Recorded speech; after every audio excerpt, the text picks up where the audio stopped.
tayo po ay dapat din po backup ng bansang Israel. Kaya nga po, mahalaga yung panalangin mo sa mga panahon na ito sapagkat kung ano po yung digmaan na nagaganap doon, okay, for you to, for some information naman po para may kaalaman po tayo sa mga nagaganap. Ngayon, ginigera po ang Israel at nagbabadya po na siguro kaisa yung mga nakapalibot sa kanya doon dahil yan po ay nakasaad po sa Biblia po yan. Darating ang panahon, sabi ni Jesus, na kukubin ang bayang Israel ng kanyang mga karatig na bansa. So, papaligiran sila ng mga kaaway. So, sa madaling salita po, nagaganap na po yung mga bagay na yun. Kaya kapag mayroon na naman pong sumiklab ng galit dito sa Israel, didikmayin na naman nila yung Israel. Imagine that, kakapergaso lang po yung Israel doon sa mga nakapaligid na bansa sa kanila, pero sila po yung pinagtutulungan doon. Hindi nyo po napapansin po yan. Now, ano po bang kinalaman po niyan sa atin bilang mga Kristiyano? Mayroon, kasi we are belong to Jesus. We are elected people to Christ. So, sa madaling salita, tinawag tayo, inirang tayo. Bakit ka nandito ngayon? Kasi tayo yung binilang ng Diyos na kanyang mga anak. So, dati masasabi natin na the salvation is for the Jewish people only, di ba? So, Hudyo lamang po. Pero, dahil kay Yesu Cristo, tayo po ay sa pananalig natin, napagtatag po natin sa ating Panginoong Yesu Cristo, John 1:12, tayo po ibilang na kanyang mga anak. Tayo binigyan ng karapatan para maging kanyang mga anak. So sa madaling salita, kung saan si Jesus, nandun din po tayo. At ngayon po, dahil sa unang iglesia na itinatag ng mga apostol doon po sa Israel, sa kanilang bayan, kaya po tayo nalaganapan, kaya bunga po tayo noon. At hindi tayo bunga ng kung ano. Hindi tayo bunga ng mga nakapaligid na kung ano, ng mga church po na nakikita niyo po niya. Kundi tayo po ay bunga ng church, ng unang iglesia na itinatag ng ating Panginoong Yesu Cristo. Kaya doon po yung kaugnayan po natin. Kaya without your, kumbaga parang yung relation natin sa Panginoon, hindi mo talaga maiintindihan itong mga bagay na ito. Now, ganito po yan. Kung ginigera po ang bayang Israel, ibig sabihin po niyan, kung ano yung nangyayari doon, dapat inside our church, yun po yung nagiging basihan po natin. Dapat may digmaan din po dito sa church po natin. Kaya nga po, sabi ko nga po sa inyo, paano kayo makikipagdigma kung hindi nyo alam kung sino ang didigmain? Kaya nga, we go through into the Spirit of Jesus para na sa gano'n, yung pong Espiritu ni Jesus, yun yung magtutulak sa atin para makipagdigma. Ano po ang digmaan niya? Patayan po ba yan? Ganun po ba yan? Gera po ba yan? Bagay na po ba yan? Hindi naman po yung gano'n. So, spiritually battle, spiritual war, ang gagawin po natin dito. We are war against, or we are battling against the forces of evil. That's why, it is important for us having our prayer. Kailangan tayo maging mapanalanginin. Alam niyo po ba kung bakit nawawala ang karamihang tao? Karamihang mga Kristiyano sa ating Panginoon. It is because of lack of prayer. Ang gusto ko po na malaman po yung lahat po ito. Kung hindi ka na nanalangin araw-araw, kung hindi ka nagpe-pray araw-araw, isang araw mawawala ka sa Panginoon. I tell you that, frankly. Straight to the point po yan, sasabihin ko po sa inyo. Kaya, learn how to pray because when you pray, the Spirit of Jesus in you will be close to you. Napapalapit po yung buhay po natin sa Panginoon. Kaya, galiin niyo po yung panalangin. Huwag po kayong manghinawa po doon. Kaya nga sabi ni Pablo, pray without ceasing. Huwag kayong pagsasawaan sa pananalangin. Bakit? Kasi kalaki po niya yung Espiritu ni Jesus na habang tayo nananalangin, nagiging close tayo doon. Amen? So, prayer is great. Napakabuti po talaga nito at napakadakila ng prayer. Okay? Tayo po yung mag-aaral po. Nakahanda na po ba kayo? Amen! Isa pa po, makisabi po, prayer is great. Prayer is great! Yan, okay. Prayer is great. One of the greatest blessings enjoyed by Christians in this life is the privilege of prayer. Yan. Yung privilege po ng panalangin. Yan ibigay po sa atin to enjoy this blessing. Sapagkat alam niyo po ba, biyaya po ang prayer. Amen. Pastor, biyaya pala ang prayer. Bakit hindi naman tinutugon ng Diyos yung aking mga panalangin? Mamaya makikita niyo kung bakit hindi po tinutugon yan. Akala niyo lang yan. Pero all our prayer is answered. Lahat ng ating panalangin ay sinagot ng Panginoon yan. May katugunan po yan. By which we can approach God through prayer. Yan. Yung sinasabi ko sa inyo, na kapag tayo nananalangin, napapalapit tayo ng todo. Sa pamamagitan ng panalangin, nakakalapit po tayo sa Panginoon. And without prayer, without Christian prayer, I tell you, hindi ka makakalapit sa Panginoon. Kaya nga, kung tayo po yung naging nananalangin pagdating sa Panginoon, ninyo po kayo alam na this make us close to Jesus. Amen. Yun po yung bagay na kung saan naglalapit sa atin sa Panginoon. And without prayer, sabi ko po sa inyo, na we are being separated to Him. Lalayo tayo. Magkakaroon tayo ng malaking distansya sa Kanya. Kaya daily prayer is very important in our life as a Christian. Okay, tingnan po natin yung mga benefits po ng prayer. Ilan lamang po ito sa papakita po mga benepisyo ng prayer. Nakikinig po ba kayo? Yes! Salamat po sa Panginoon. Benefits of prayer. Ano po ba yung mga benepisyo ng prayer? Tatlo lamang po itong mabanggitin po sa inyo benepisyo. Una, Christian can find forgiveness for sin. Kaya ang tao nahihirapan magkaroon ng pagpapatawan o mahirap humingi ng tawad, it is because of lack of prayer. Amen. In our prayer, we can do our forgiveness.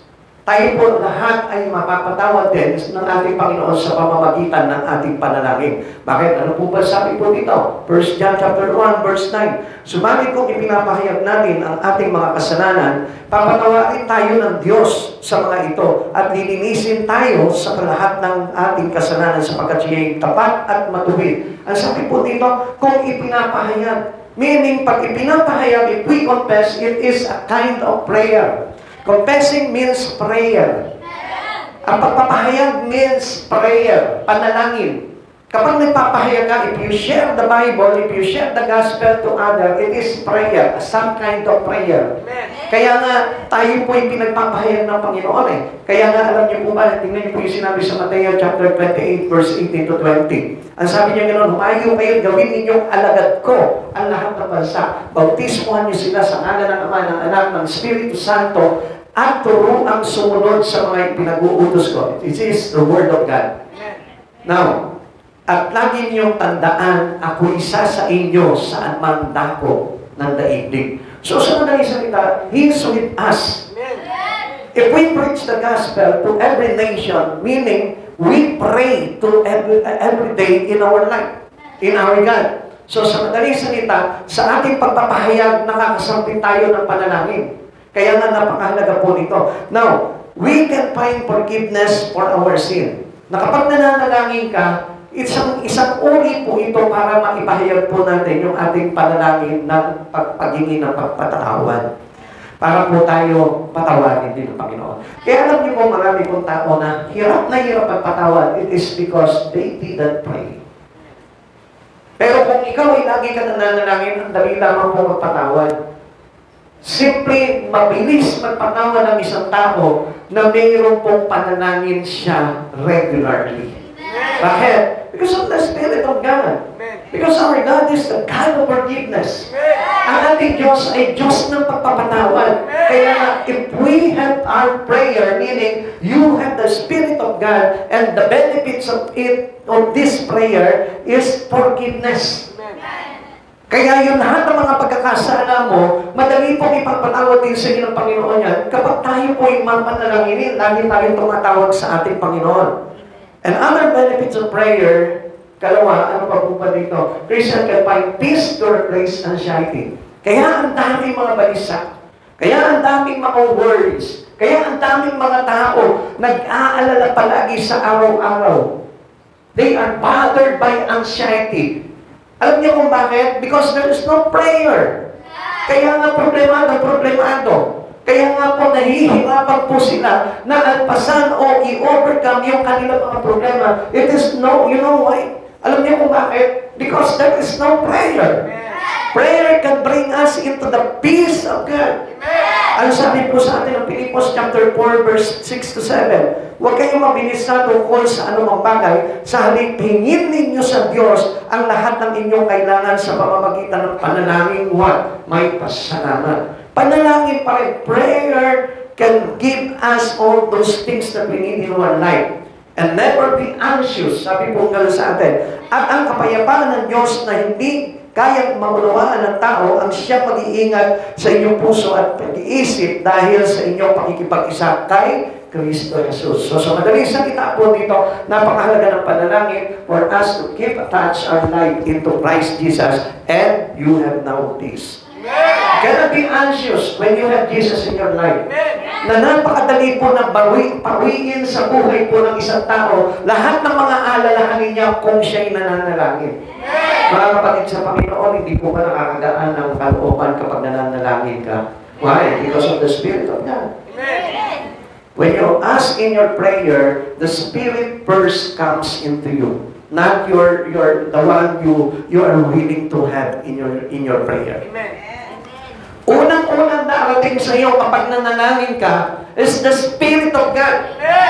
Hindi yung blessing na hinihingi mo sa Kanya. Hindi yung bahay na pinagpe-pray mo. Hindi yung kotse, hindi yung pera, hindi yung pambayad ng utang, hindi yung kaayusan sa tahanan. Hindi yan yung unang darating sa iyo. Because first come is the Spirit of Jesus. It won't be happen kung hindi natin tatanggapin yung Espiritu ni Hesus Kristo sa buhay po natin. That's why we have the benefits of this peace to replace anxiety. Hindi matatanggal yun kung hindi mo tatanggapin yung Espiritu ni Jesus upon your prayer. Lord, hindi mo naman binibigay pa sa amin yung pinapanalangin kong pera eh. Sabi ko sa iyo, bless mo ko ng pera eh. Lord, sabi ko sa iyo, bless mo ko ng magandang bahay, bless mo ko ng magandang asawa, ng magwapong asawa. Lord, sabi ko, bless mo ko ng magandang trabaho. No, hindi po yun ang unang-unang ibibigay sa iyo ng Lord. What should be the first answer into your prayer? It is the Spirit of Jesus. Kasi pag binigay niya agad sa iyo, yung material things na hinihingi mo sa Kanya, without the spiritual things in Christ Jesus, mawawala ka. Nanghingi ka ng trabaho, binigyan ka ng trabaho ng Lord, hindi mo naman tinanggap yung Kanyang Espiritu, nawala ka. So still, you can be bothered with anxiety. Naku, ano gagawin ko ngayon sa trabaho ko? Naku, kulang pala ako sa kaalaman, paano naman niya magagalit ang boss ko? Magulo pa rin yung isipan mo. But if you take first the Spirit of Christ Jesus, pag binigyan ka na niya ng trabaho, magiging payapa ka kasi mayroong guide. It will guide your heart and mind through Christ Jesus. The peace of the Lord surpasses all understanding that guides your heart and mind through Christ Jesus. So sa madaling salita, lagi tayong protektado at lagi tayong kinagabayan ng Panginoon po doon. Kaya wala po tayong aalalahanin po talaga. And another benefits of prayers, number 3, is that Christians can receive strength from God through His Spirit. Kung bakit parang hinang-hina ka na ngayon, pag nagkakaroon ka ng problema, pinanghihinaan ka in your spirit, pinanghihinaan ka ng kalooban, pinanghihinaan ka ng kaisipan, pinanghihinaan ka sa mga bagay na gagawin mo. You know why? Alam niyo kung bakit? Because of no prayer. Pakitabi mo nga dyan sa katabi mo, may prayer pa. May prayer ka. Kung may prayer ka, hindi ka aantokin sa umagang ito. Maga pa eh. Di ba? Ano? Kagigising ka lang natin, ano? Kaya sabi mo, sa katabi mo, kagigising lang natin, di ka inaantok muna. Di ba? Napuyat sa kakatulog, eh, no? Yun ang mahirap, eh, no? Yung puyat ka sa kakatulog, no? Nasanay na kasi yan, yung katawan natin. O minsan naman, sobrang pagod, masyadong inaabuso yung katawan. Kaya ngayon, wala na siyang chance para sa sarili niya sa mga bagay sa Panginoon. Bakit? Kasi pagka pagod na yung katawan, ang tendency po na antokin ka talaga, gusto mo magpahinga. Kaya, ang problema po doon, natatapat doon sa encounter mo sa Panginoon. Which is yun yung pinakamahalaga doon eh. Kaya nga maraming mga Kristiyano hindi pinagpapala ang buhay. Alam niyo bakit? Kasi pag mamumuhos na ng pagpapala at kaalaman ang mga Diyos na ito para pagpalain ang buhay mo, tulog ka. Di ba? Pag magtuturo na ang Diyos, pag magtuturo na si Kristo ng kasagutan para sa mga problema mo, wala, nakatulog ka. Kaya hindi mo nakuturo ngayon kung ano yung gusto ituro sa iyo ng Lord. Yung knowledge, wisdom, and understanding para na siguro ma-overcome yung mga problema mo. Kaya still, you are weak. Kaya tayo nagiging mahina. Di ba? Tanongin mo nga sa katabi mo, mahina ka ba?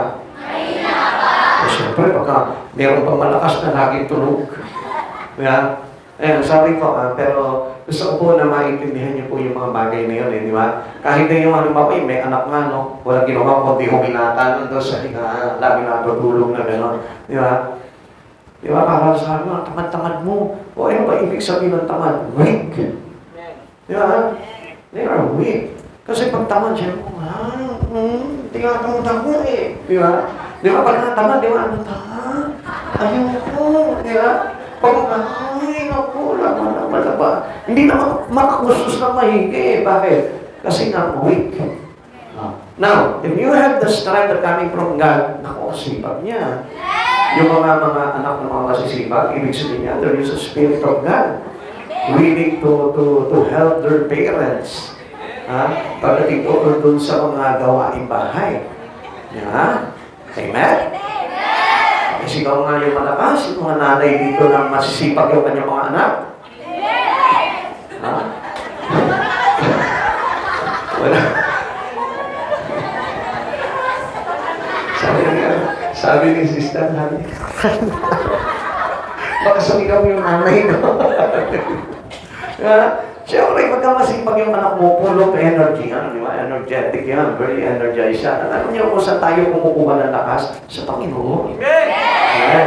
Sino ba dito yung mga masisipag? Ayan, ako. Masisipag, ha? Masisipag matulog. Masisipag mag-cellphone. Okay, sabi ko dito, another benefit is Christians can receive strength from God through His Spirit sa pamamagitan ng Espiritu ng ating Panginoon. Sabi po na Ephesians chapter 3, verse 14 to 16. Dahil dito ako'y lumuluhod sa harapan ng Ama na mula sa Kanya ay magkakaroon ng pangalan ng bawat sambahayan sa langit at sa lupa. Idinadalangin ko sa pamamagitan ng Kanyang Espiritu ay palakasin niya ang inyong buhay espiritual ayon sa Kanyang kayamanan at kadakilaan. Tingnan niyo mga kapatid sa Panginoon. Tayo po mismo dapat nananalangin tayo for us, God given us strength. Kaya nga hindi natin ma-overcome yung mga pagsubok sa buhay natin because of lack of strength. And God have that strength without prayer. Kung walang panalangin, wala po yung strength. Kung walang panalangin, walang knowledge. Pag walang knowledge, walang power. Pag walang power, wala na si Ernie Palong. Tagal na. Knowledge is power. Sabi niya no. Prayer is power. Because upon prayer, there is the Spirit of God having one Christian who prayed. Kaya nagkakaroon siya ng kapangyarihan, ng lakas. Kaya na-energize yung kanyang Espiritu because of prayer. Kaya nga marami po mga Kristiyano, hindi nila alam, patay na pala sila. Hindi nila alam, weak na po pala yung Espiritu nila. At ang basihan po niyan kapag hindi ka nananalangin. Pastor, naganayan ito, church ako. Hindi naman po narawan yung pag-church mo na malakas na Kristiyano ka Kasi kung isa alam nyo, may mga pandaraya din po kasi ang kaaway na bubulagin yung iyong paningin. Pero hindi mo makikita yung Espiritu, yung kalagayan ng Espiritu mo. Ipapakita niya lang sa iyo, masipag ng church. Kaya ngayon, makikita natin ngayon, buhay ang Espiritu. Pero one thing for sure, na malalaman mo buhay ang Espiritu mo if you are prayerful. Pag lagi ka nananalangin. Pero kapag wala ka ng prayer, if you are prayerlessness, I tell you, you are weak. It may be possible that your spirit is dying. O sino po dito yung lagi nananalangin? Oo, yung lagi kayo wala sa church. Hello? Yeah? If you have the Spirit of God, the Spirit of Jesus will push you through the things in Christ. O sino ulit dito yung nananalangin? Ayun, pabawas na lang, pabawas yan. Kaya pala lagi kayo nag-church, Kasi lagi kayo nananalangin, di ba? Amen? Ayan. Kasi yung takas natin, dinudulog sa Espiritu yun sa pamamagitan ng panalangin. Okay? God told us to be more diligent in our prayer. Kailangan na maging masipag tayo sa panalangin. Sabihin mo sa katabi mo, maging masipag ka sa panalangin. Huwag ka manalangin ng tao. Kasi kung minsan ganito ang panalangin natin eh. Instead na manalangin po tayo sa Panginoon, I want that strength, O God. I want the strength in the Spirit, O Lord. Paano? Para saan? Para saan ba yung hinihingi mong strength in the Spirit? For I to serve you, Lord. Para sa ganun, makapaglingkuran kita, Lord. Para sa ganun, makapag-pray ako araw-araw, Lord. Para sa ganun, makapagbasa ako palagi ng Biblia. Para sa ganun, mapaglingkuran kita araw-araw sa buhay ko, Lord. It is possible that you can do nothing to Christ Jesus if you don't have prayer. Yes, totoo po yan. Kaya nga tatamarin ka eh. Kaya nga naging hawak mo na, cellphone na lang palagi. Kasi bakit? There's no time anymore to pray. Wala nang prayer eh. Kaya lagi nang hawak mo, instead your Bible, is your cellphone. Amen. Meron ba nakita nagpe-pray na nagsa-cellphone? Lord, nalangin ko, mapalitan ng iPhone to. iPhone 15 na, Lord eh. iPhone 15 na, uso na yun eh. Ngayon, ang iPhone ko, 6 pa rin. Pero still, hindi natin kailangan po yung bagay na yun.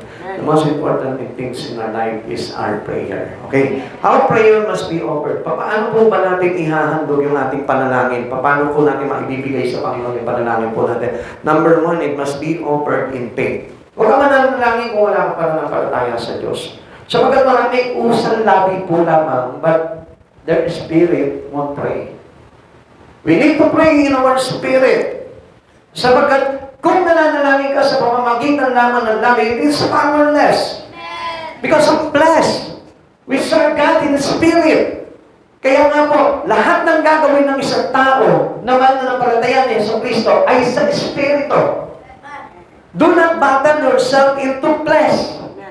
Huwag kang makikipagdigma sa pamamagitan ng laman mo, kundi makipagdigma na sa pamamagitan ng panalangin, because our prayer will be submitted into the Spirit of Jesus. Kaya nga yung panalangin po natin, sa kapamo palagi ng pananampalataya. Kaya hindi nyo napapansin, walang katungkulan palagi yung mga panalangin. Why? Because of your doubted. Because you are doubted. And doubted means no faith. Walang pananampalataya. Minsan, nananalangin ka sa Panginoon, pero ikaw yung kukontra nun. Panginoon, baka mamaya sa pag-church ko, hindi naman ako tumanggap na pagpapala eh. Di ba? Palahi ka kaya ng Lord. Wala ka pa na ng palataya, paano pagpapalain? Amen? Ikaw yung kumontra agad eh. Naku, sa pagkikinig ko ng salita ng Diyos, wala naman akong mapapala dyan. Talaga wala akong mapapala kasi yun yung sinabi mo eh. There's power in our lips. So, ibig sabihin, if you have offered your faith upon your prayer, I tell you, dapat lahat ng mga bagay na sasabihin mo is positive.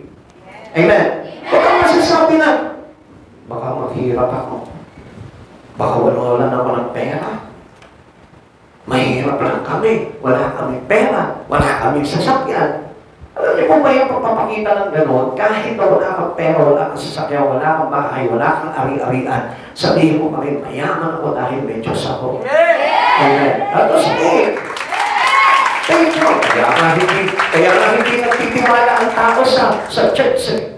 Papiliin mo ang tao, abroad o church? Abroad na lang, syempre.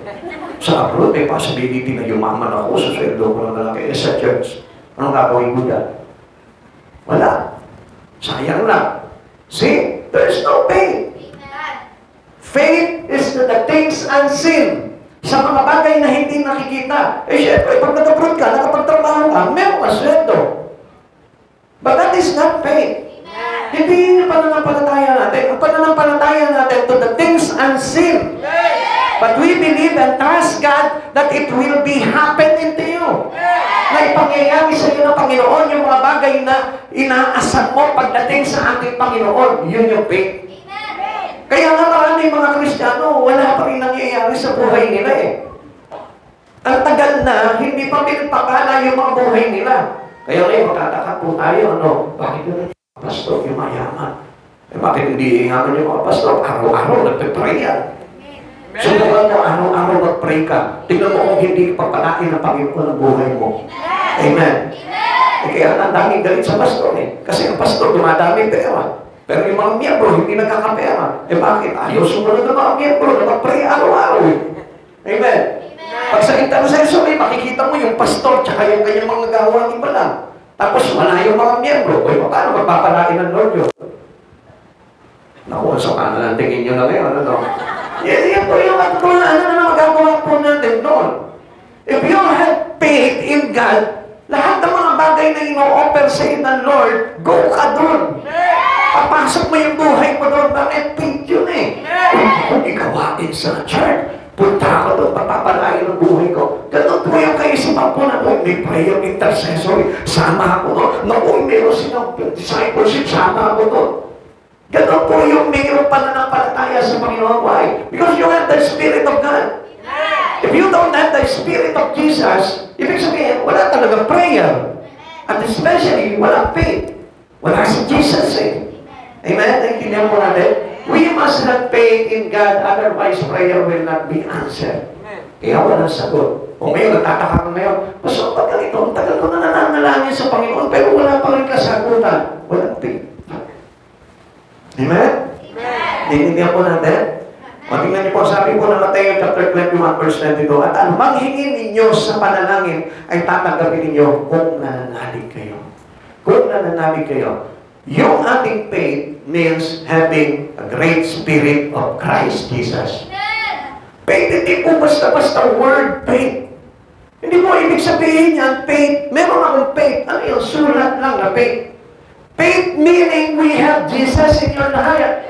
Meron ka ditong Jesus sa puso mo, kaya meron ka pananalig.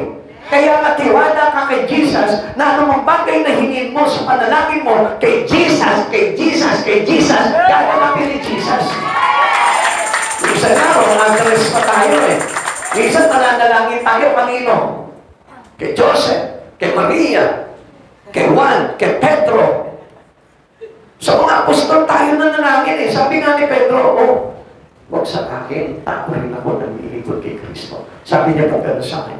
Now, where we can address our prayer to Jesus, because Jesus is the one who gives the spirit of faith in you. Itong mga nabanggit po natin kanina, ito po mga alagad niya, itong kanyang magulang, ito po ay mananampalatayanan din po ng ating Panginoon. Patulad po natin na tayo nananampalataya sa Panginoon.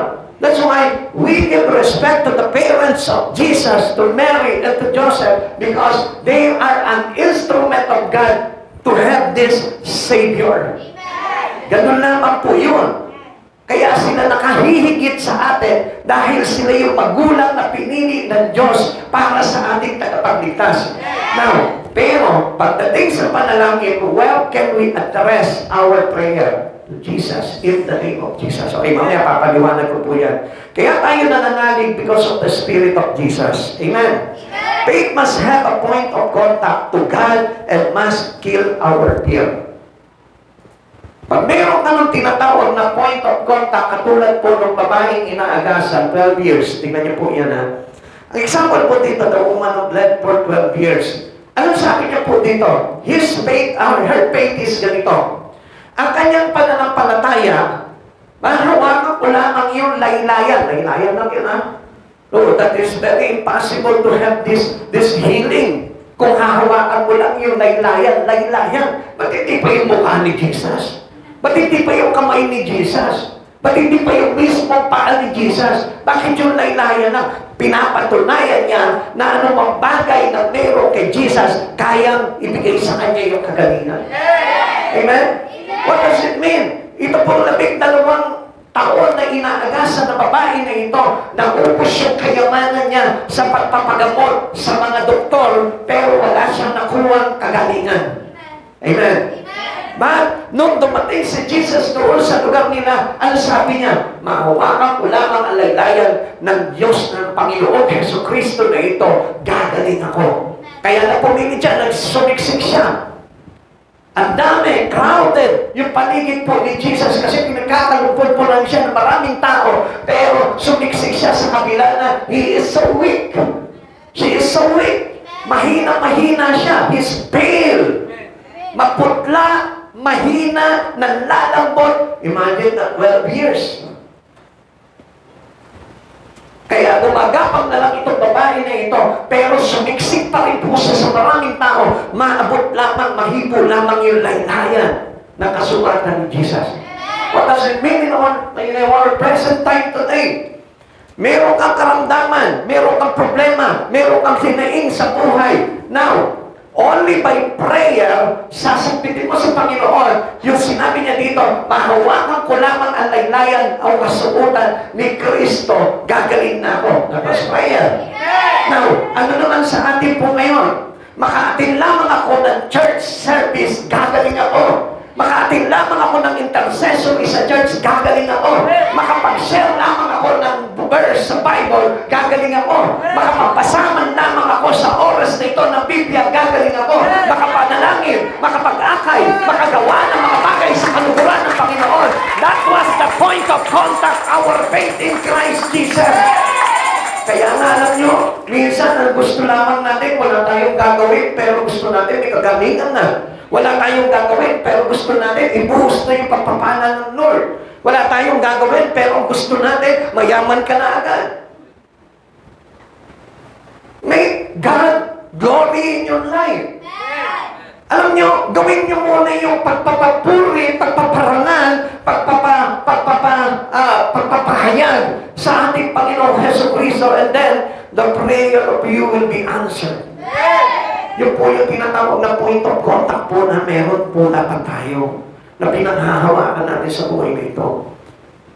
Kaya nga po, alam nyo, there is always miracle to those who have point of contact with Christ Jesus.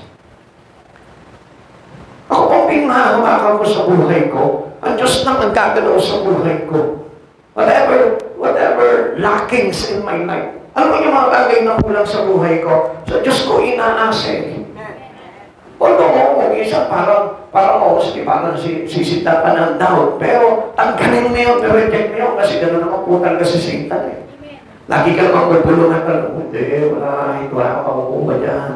Kahit anong gawin mo, manalangin ka dyan, maghapon ka manalangin dyan 7 times a day. Manalangin ka, wala ka matatanggap dyan. I-cast out mo yun. Kaya nga tayo dinuruan din ng Panginoon. In the name of Jesus, we can cast out demons. Yun yung isang bagay na mahalaga po doon. Ang sino nga sumasampalataya, magtataglay ng ganito kapangyarihan, according to Mark chapter 16.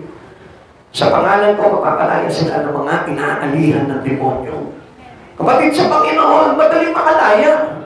If you have faith and trust in God, mabilis ka makakalaya sa mga pagsupok sa buhay mo. Why? Because you trust God. Because you have faith in God. And that faith is given to those who have faith in Him. Amen. Bakit hindi makalaya-laya? Hindi makalaya sa utang, hindi makalaya sa kahirapan, hindi makalaya sa kumalan, hindi makalaya sa kung ano-anong bagay. Bakit? Lack of prayer. Lack of faith. Hindi nagtitiwala na gaganapin sa Kanya ng Panginoon ng mga bagay na yun. Trust in the Lord with all your heart. Not lean on unto your own understanding. Minsan, gagawin natin sa sarili pamamaraan na lang natin. So, ibigay sa akin, Panginoon, yung kasagutan, papalit ko sa utang, katrabaho mo. Eh, kaso ang problema nun, nawala ka sa Panginoon. Pag nawala ka sa Panginoon, ibig sabihin niya, alam niya kung anong palit ko nun. Your soul. Your soul. If you are being departed to God, meaning, the state is your soul. Ang magsasakit po nito, yung kaluluwa mo. Amen. Ikalawa, it must be offered in the spirit of humility. Kung mananalangin ka, dapat may pagpapakumbaba. When you go in God, you must be humble. Pag umarap ka sa Panginoon, humble. Pag gumawa ka sa Panginoon, humble. Lahat ng bagay na gagawin mo, humble. Most especially in prayer. The Lord is near to those who have broken heart and such as have a contrite spirit. Always make sure that we have a contrite spirit. Meron tayong kababaan ng kalooban. Everything that we do in God, put humility on it. Lagyan mo ng pagpapakumbaba yung bagay na ginagawa mo. Okay? Ang example po dito, yung Pharisee and the publican. Ano po ba yung istorya po nitong Pariseo at Publicano? Di ba? Kung babasahin po natin sa aklat po ng Luke chapter 18 verse 9 to 14. Ibasahin ko po sa inyo, ano po, nandiyan pa po ba kayo? Pakinggan niyo po ito. May kinalaman po ito para pagpalain po buhay natin. Kasi ito po yung susi. Nagbibigay tayo sa Panginoon, nakakilala tayo sa Panginoon. Isang bagay na lamang po kaya hindi dumarating sa atin yung blessing ng Lord Hindi tayo marunong manalangin. First, you must offer our prayer with faith. Ikalawa, kailangan mayroong papapakumbaba. Okay, sabi po dito, sinabi rin niya sa talinhagang ito, sa mga taong ang tingin sa sarili matuwid at tumahamak naman sa iba. May dalawang lalaki pumanhig sa templo upang manalangin, ang isa'y Pariseyo at ang isa'y Publikano. Tumindig ang Pariseyo at pabulong na nanalangin ng ganito, O Diyos, napapasalamat ako sa iyo sapagkat hindi ako katulad ng iba, mga magnanakaw, mandapaya at mga mangangalunya, o kaya'y katulad ng mga Publikanong ito. Makalawa ako, nag-aayuno sa loob ng sanlinggo. Nagbibigay ako ng ikapo sa lahat kong kinikita. Samantalang ang Publikano ay nakatayo sa malayo. Hindi man naman makatingin sa langit, kundi dinadaguman ang kanyang dibdib at sinasabi, O Diyos, mahapag po kayo sa akin na isang makasalanan. Sinasabi ko sa inyo, ang lalaking ito, umuwi kinalugdan ng Diyos, ngunit hindi ang isa. Sapagkat ang sino mang nagpapakataas ay ibababa, at ang nagpapakababa ay itataas. Praise the Lord. Purihin po, Panginoon. Kaya nga sa paglilingkod po natin sa Panginoon, or upon our prayer, we cannot say it to God. Huwag natin sasabihin sa Panginoon, Lord, di ba naman naglilingkod ako sa iyo? Di ba naman ginagawa ko to? Di ba naman ganito? Huwag mo nang sabihin sa Panginoon yun. Because lahat ng bagay na yun ay sabat sa Panginoon. Pagmamataas ang ibig sabihin nun. Di ba past few days or past few years, ako po ay talagang nakita niyo, sipag-sipag ko po talaga sa Panginoon. Huwag mo nang sabihin yun. Sapagkat pagmamataas sa Panginoon. Only ang sasabihin mo lang sa Panginoon, Panginoon, kahabagan mo ang isang makasalanan katulad ko. Amen. Proud of you. Huwag ka maging proud sa sarili mo because our past achievement cannot be answered for the things that we asking for God. Hindi po, yun yung kasagutan po dun eh. Nasasabihin mo, oh, Lord, di ba nakita mo naman, Lord, sipag ko doon, bakit ako nabuntok palagi, no? Para abutin ko lang yung mga katutubo doon. Makita nyo kung paano kong ginagawa nyo, madaling araw ka na. No, don't mention it anymore. You know, Lord, kahit anong ginawa mo, hindi mo magagawa yun without the help of the Spirit of God. Always keep on remember that the Spirit of God, when you pray, is coming. Dumarating po yung Espiritu ng Panginoon kapag tayo nananalangin. Kaya nga, pag dumating yung Espiritu ng Panginoon sa iyo, dapat may kapakumbaba ka na. Okay? Pero may katabi mo ngayon, may papakumbaba ka ba? Yan, ibig sabihin yan, merong Espiritu ng Lord dyan. Okay? Pag ang isang tao makikita mo, nahaharap sa Panginoon na may pagpapakumbaba, may Espiritu ni Jesus yan. At I want you to notice na yung tao na yan ay very prayerful. Amen. Hindi mo na kailangan tanongin pa sa kanya, nananalangin ba araw-araw? Hindi mo na kailangan tanongin yan. Pag mananong yan, nag-pray ka ba kanina umaga? Nag-pray ka ba kagabi? Nag-pray ka ba? Kahit hindi mo na tanongin yan, malalaman mo yan. Bakit? Because of His contrite spirit. Amen. Amen? Amen. Amen? Amen. Right? Amen. Contrite spirit. Amen? Yan. Kailangan may pagpapakumbaba tayo. It is easy to repent, but heartless is so useless. Madali po tayo humingi ng mga Lord, patawarin mo na ako sa lahat ng mga pagkakasala ko. Pero ang problema niyan, wala sa puso. Pag hindi ka ng tawad sa tao man o sa Diyos, dapat nasa puso. Amen. Amen. God is easily forgive those who have a purified heart. Kapag malinis ang puso niya, ibig sabihin niya, makikita mo ang isang tao kung malinis ang puso, may pagpapakumbaba. Sabi mo nga sa katabi mo, pag ang isang tao marunong magpakumbaba, malinis ang puso. Kapag ang isang tao bumaba, matigas ang puso. O siyempre, gawain, ialis ka. Siyempre, matigas ang puso. Amen? Amen? Basta may pagpapakumbaba ang isang tao, ang ibig sabihin niya malinis ang puso. Amen? Pero hindi mo yung katabi mo, malinis man puso mo. Naniniwala ba kayo? Amen. Siyempre, because of the Spirit of Jesus. Lagi niyo tatandaan, prayer plus the Spirit of God plus humbleness. Amen. Pag may panalangin, mayroong Espiritu ni Jesus, at pag may Espiritu ni Jesus, may pagpapakumbaba. Tingnan niyo po, ito po si King David. Si King David, nung time na siya po ay nirebuke po itong si Nathan, di ba? They didn't know what sin he has in his life. Kasi alam niya, hari ako eh, pwede kong kunin ito, pwede kong kunin itong bagay nito. Kasi ganoon po sa kanila po nung araw. Pero, he misinterpret things in his spirit. Ano po yung hindi niya po naintindihan po doon? Yung pong bagay na pinagnasaan niya po ito sipat-sipat. Kaya nung wala lang sa kanya, normal lang yun, wala siyang mapakainam doon. Tapos pinapatay niya pa po itong asawa po nito si Bathsheba. Pero the times comes when Yahweh rebuke him. Diba? Sa pamamagitan ng Nathan, ang sabi po sa kanya ni Nathan, kayo po yun, mahal na hari, nag-interest po kayo na hindi sa inyo at ipinapatay niyo pa yung kanyang asawa. Anong ginawa po ni David? Because of the contrite spirit, because having the Spirit of God, ano nangyari? Nagpakumbaba agad siya. Nag-ayuno agad siya at humingi agad siya ng tawad sa Panginoon at inamin niya yung kanyang pagkakasal. Amen. That was a contrite spirit. Kaya po, mabilis na tugunin po yung ating panalangin. Because if you have that contrite spirit, meron kang pababaan ng loob, ang bilis dumating ng iyong pinapanalangin. James chapter 4 verse 6, ngunit higit na malakas ang tulong na ibinibigay sa atin ng Diyos, sapagkat ang sabi ng kasulatan ng Diyos ay laban sa mga palalo, ngunit tumutulong sa mga kapagpakumbaba. If you are a humble heart, if you have a humble heart, katulong mo palagi ang Diyos. Palagi sa iyo, Panginoon. Kaya yung pagpapakumbaba, it is our way to have Jesus in our life. Kahit anong gagawin mo, kahit na hindi sa labanan, kahit hindi sa prayer, kahit sa mga bagay na gagawin mo na sa buhay mo, magpakumbaba ka, makikita mo, ang Diyos laging nasa panig mo. Alam niyo po yung kasabihan po ng Biblia, if God is with us, who can be against us? But the question is, how can God be with you?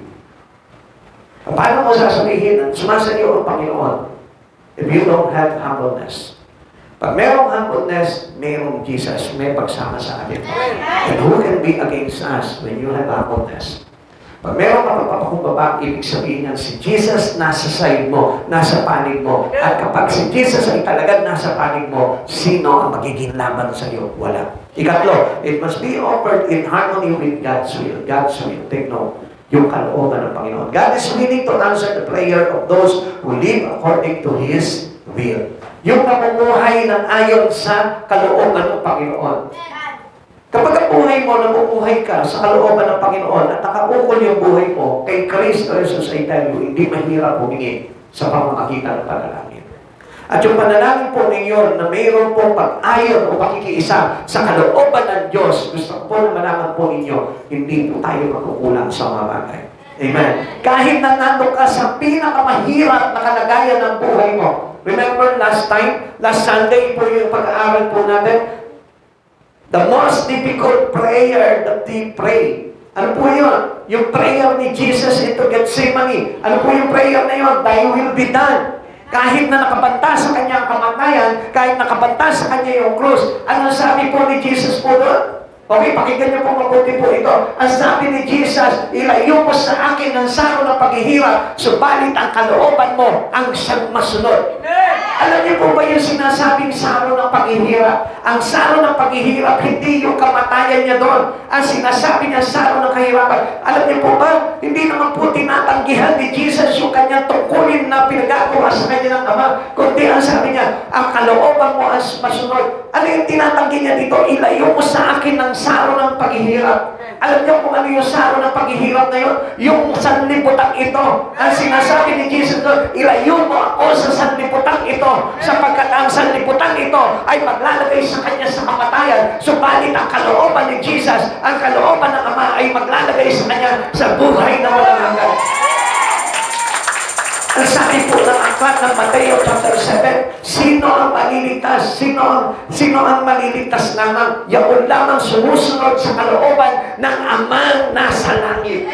So sa madaling salita po, kapag nasunod ang kalooban ng Amang nasa langit, sigurado ang kaligtasan ng isang tao. Sigurado ang lahat ng panalangin ng isang tao, sapagkat alam niyo po ba, ang Diyos ay tumutugon sa mga tao sumusunod sa kalooban ng Diyos. Amen. Yan, nakita niyo po yung tagumpay po ni Jesus po dito. Kaya siya nagkaroon ng resurrection because ang sabi niya, masunod ang kalooban mo. Ilayo mo ako sa sarong ito na kahirapan. Alam niyo, kapag tayo po nananalangin sa Panginoon, this is the prayer that we need in our life in God. Paano po yun? Lord, ilayo mo ko sa mga bagay na makasanlibutan. Ilayo mo ko sa mundong ito na makasalanan. Ilayo mo ko sa karimlan ng sanlibutan na ito at masunod sa buhay ko ang kalooban mo. This is the kind of prayer that we need to hear by God into every one of us. Ito yung gusto ng Diyos na mapakinig niya sa mga panalangin mo. Lord, ilayo mo ako sa trend ng mga kabataan. Ilayo mo ako, Panginoon, sa mga karakter na kumakalat sa mundong ito. Ilayo mo ako sa mga bagay na kinaiibigan at kinahiwiwilihan ng mga tao makasanlibutan. Lord, ilayo mo ko sa kasalanan ng mundo. Lord, ilayo mo ko sa mga masasamang gawain ng mundo. Lord, ilayo mo ko sa mga masasamang mga ugali. At ilayo mo ko sa anumang bagay na bunga ng karimlan. Yun yung gusto na marinig sa atin sa panalangin natin. Minsan, alam niyo po, ang panalangin po natin, we are always asking a selfish prayer to God. Pero gusto ko malaman po ninyo, it cannot give to you your prayer if this prayer is contradicted to eternal life. Amen. Hindi niya ibibigay sa inyo. Kaya nga alam niyo, ang bilis tungkol ng Panginoon kapag yung iyong panalangin ay ihandog mo sa Kanya nang may pakikiisa ka doon sa tinatawag na kalooban niya. Bakit? Kasi ayaw ng Diyos na mapahamak ka eh. Sasabihin mo, Lord, gusto ko, Lord, bigyan mo ako ng trabaho. Eh, mawawala ka naman eh. Gusto ng Lord na magkaroon ka ng trabaho, pero hindi gusto ng Lord na mawala ka sa Kanya. Gusto ng Lord na pagpalain ka ng maraming pera, pero ayaw ng Lord na mawala ka sa Kanya. Are you sure na kapag ikaw blessed ka ng maraming pera ng Lord, mananatili ka at maglilingkod ka sa Kanya? Siyempre, sasabihin mo, yes, mananatili ako, Lord. Basta bigyan mo lang ako ng pera. Eh, yung binigyan ng trabaho, hindi na nakabalik sa Lord eh. Yung binigyan alam ng 1 kilong baboy, hindi na nakabalik. Amen? Di ba? Napasin nyo yun? Di ba? Kuminsan, di ba? Kaya lang kuminsan. Kuminsan mananalangin sa Panginoon, hihingi ng ganito, hihingi ng ganito. Pero kapag nahingi niya na yung bagay na yun, wala na. Nakalimutan na ang Diyos. Pag natanggap niya yung bagay na yun. Mga kapatid, makikita niyo po dito sa panalangin na to na napakahalaga yung pananatili po natin sa ating Panginoon. Luke chapter 22, verse 42. Ang Ama, wika niya, kung maaari, ilayo mo sa akin ang sarong ito, gayon man huwag ang kalooban ko, kundi ang kalooban mo. Do not be selfish in your prayer. Lagi masunod ang kalooban ng Lord. Hindi ba yung lagi na tayo pag nananalangin ka, umupo ka sa panalangin mo, lumuhod ka sa panalangin mo, Lord, ayingin ganito, Lord, ayingin ganito, yung anak mo, Lord, bigyan mo ng ganito, yung bahay namin, Lord, pagawa mo lang, ganito, ganyan. Lord, yung kotse ko, walang gulong, lagay mo ng gulong. Lord, yung tricycle ko, walang langis, chainsaw mo na. Hingi na lang ng hingi na lang ng hingi. Gusto naman po talaga ng Lord yun. Kaya lang, ang problema, nasa silip ang puso mo. What is the color of your heart? Come on. What is the color of your heart? What? Makilakas ka po? No, it is no color, clearless, transparent. Amen. That's why, kung red ang kulay ng iyong puso, hindi masisilip ng Lord yan. But, the heart of every one of us is transparent. Amen? Bakit? Kasi pag nanalangin ka sa Panginoon, alam ng Diyos, pag nanalangin ka, nakukunin mo lang yung bagay na hinihingi mo sa panalangin, and then later on, iiwan mo ng Diyos. Kaya transparent ang paningin ng Diyos sa puso ng isang tao. He knows what is in your mind. He knows what is in your heart. He knows what is your plan. He knows what is your motive. Kaya hindi po tayo pwede mandaya sa Panginoon. Kaya nga, most of our prayer is unanswered. Bakit? Kasi nasisilip ng Lord. Pag sinabi niya, Lord, pagpalain mo ako, Lord. And I promise you, Lord, maglilingkod ako sa iyo. Pero bakit hindi dinidinig ng Panginoon yun? Hindi ka naman talaga akong lilingkod. Sabihin sa inyo, Lord, ayaw niya nga ng papayapa eh. Kung minsan, binubulong niya, sure ka ba kung lilingkodan mo ako? Pag binigyan pa kita ng 10M, maglilingkod ka sa akin. Siyempre, sasabihin mo, yes, Lord, yes, Lord, excited ka ba? Ano? Pag natanggap mo na yung 10M, asan na? Wala na. Wala na. Hindi naman ako magbabackslide eh. Ano sagot? Pero, magpe-pray pa naman ako eh. Magpapahinga lang naman ako eh. Hanap lang naman ako ng ibang church. Amen? Ganun na, marami na tayo. Pero na maghihingi ka sa Lord, wala ka mga bagay na sinasabi ko din, Lord, maglilingkod ako, Lord, maglilingkod ako, Lord, bigyan mo ako ng bahay, maglilingkod ako, mag-graduate ng anak ko, maglilingkod ako, Lord, may trabaho, maglilingkod ako. Nasaan ka na ngayon? Naglilingkod sa taong anak. Mga kapatid sa Panginoon, I want you to know that we cannot mock God. According to Galatians, sabi niya gano'n, huwag mong nilangin ang iyong sarili kung ano ang itinanim ng tao, ay siya kakanihin natin. You cannot mock God. Hindi natin madalaya ang Panginoon sa buhay po natin. Amen? God never give us things to our prayer that is unsuitable for our eternal future. Hindi siya magbibigay na walang kinalaman sa kaligtasan mo. Kung hindi para sa kaligtasan mo, hindi magdudulot sa iyo ng kaligtasan, huwag ko nang asahan na tutugunin ng Panginoon yung hinihingi mo. Kung ang plano mo, dahil gusto mo yumaman, dahil gusto mo ipakita sa madla na mayaman ka, I tell you, huwag mo nang pangarapin at hingin sa panalangin mo sapagkat hindi ibibigay sa iyo ng Panginoon niya. Kung mabigay man sa iyan, hindi ang Diyos ang nagbigay sa iyan. Meaning things that contradicted to God's plan in our life. Hindi niya ibibigay sa iyo kung ano yung mga bagay na hinihingi mo na walang kinalaman sa eternal future mo. Ang gusto ng Panginoon, yung bagay na ibibigay niya sa iyo ay magbubungas sa iyo ng buhay na walang hanggan.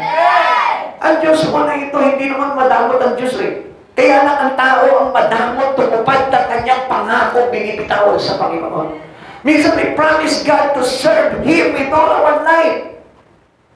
Sinasabi natin sa Panginoon, Lord, maglilingkod ako sa iyo kahit na mangyari sa buhay ko. Kahit na maghirap ako, kahit na magkaroon ako ng naramdaman, kahit na itakwil ako, Lord, maglilingkod ako sa iyo. But the promise is broken.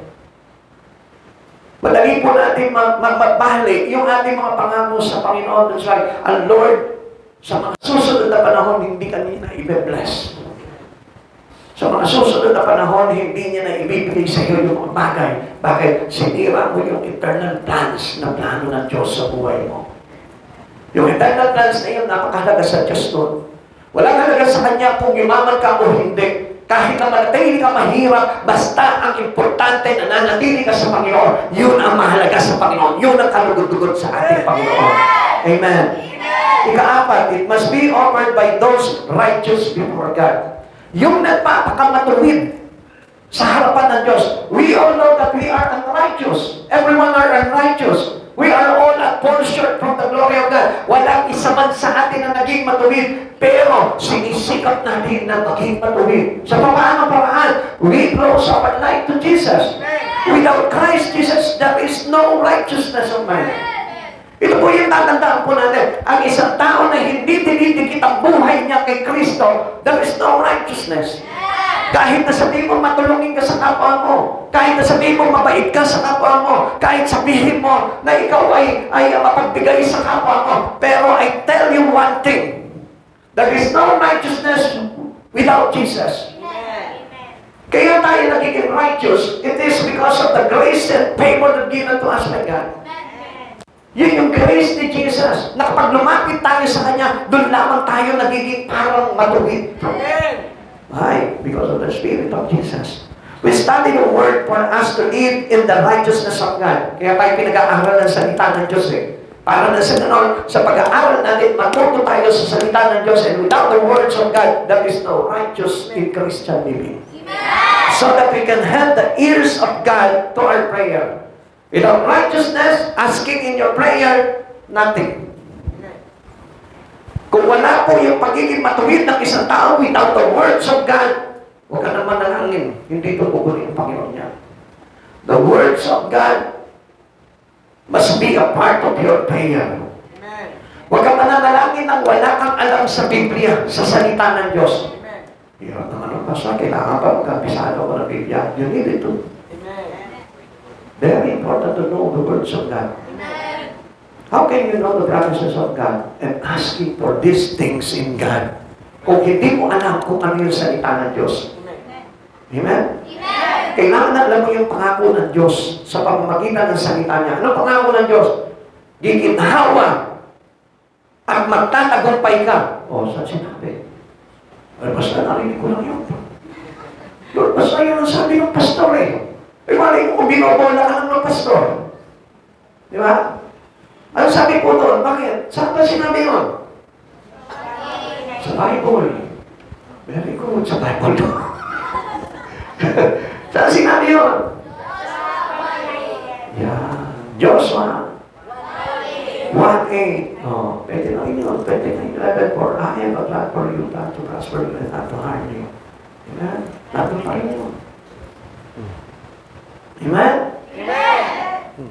O siyempre, pag pinapala ka ng Panginoon, di magiging hawa buhay mo. Amen? So, we know the words of God because the words of God that make us righteous. Alam niyo po ba, na kapag ipinamuhay mo yung salita ng Diyos, sinishare mo yung words of God, ang ibig sabihin po nun, nagiging matuwid tayo sa paningin ng Panginoon. Amen? Amen? But do not use the word to contradict man. Huwag mong gagamitin yung salita ng Diyos para i-contradict yung aral din mismo ng ating Panginoon. Because it make us curse. Amen? Kasi you cannot doubt the word of God. Ang sabi po ni Jesus, those who doubt the word of God shall be cursed, to be cursed. Kaya nga po, gamitin po natin yung words of God to make us righteous. Amen. 1 Peter chapter 3 verse 12, ang mata ng Panginoon ay nakatuon sa matuwid, panalangin nila ay malugod na agad dinirinig. Ngunit tuwing makikita ang isang taong gawang lihis, yaong banal niyang mukha, sa puot ay nanginginig. Kasi mga kapatid sa Panginoon, pakinggan niyo po mabuti po ito. Ang sabi po, ang mata ng Panginoon ay nakatuon sa matuwid, panalangin nila ay malugod na agad dinirinig. Ngunit tuwing makikita sa taong gawang lihis, yaong banal niyang mukha, sa puot nanginginig. Amen? Kaya nga kapag sumimangot na sa iyo ang Panginoon, ibig sabihin yan, umayos ka na. Amen? Amen. Paano mo malalaman na sumisimangot sa iyo ang Panginoon? Mama, pastor, hindi ko nakikita yung mukha ng Diyos. Sige, tell me. Nahihiya. Paano sumisimangot ang Diyos? Paano malalaman ko na kasimangot sa inyo ang Diyos? Ha? Kailangan siya po. Kasalanan. Pag nakakagawa, siyempre, sisimangot talaga ang Diyos niya. Ano pa? Paano malalaman sa buhay mo? Kasi minsan hindi natin alam, uy, kasalanan na pala itong ginagawa mo. Yeah? Minsan hindi obvious yun. Uy, kinuha mo lang naman ito sa anak ko naman ito. Pera na ito. Yakin mo ako. Paano? Alam niyo kung bakit?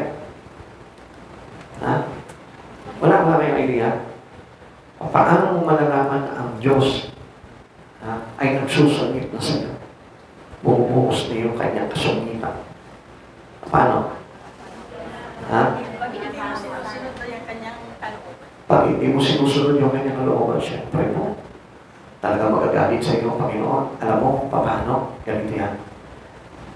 Kapag ang isang tao ay inuulan na ng pagsubok sa buhay, kapag ang isang tao ay laging wala ng kapayapaan, kapag ang isang tao ay para baga nag-iisa na naman siya sa mundo, ibig sabihin po yan, yung puot ng Diyos, yung sungit ng Diyos, nasa Kanya.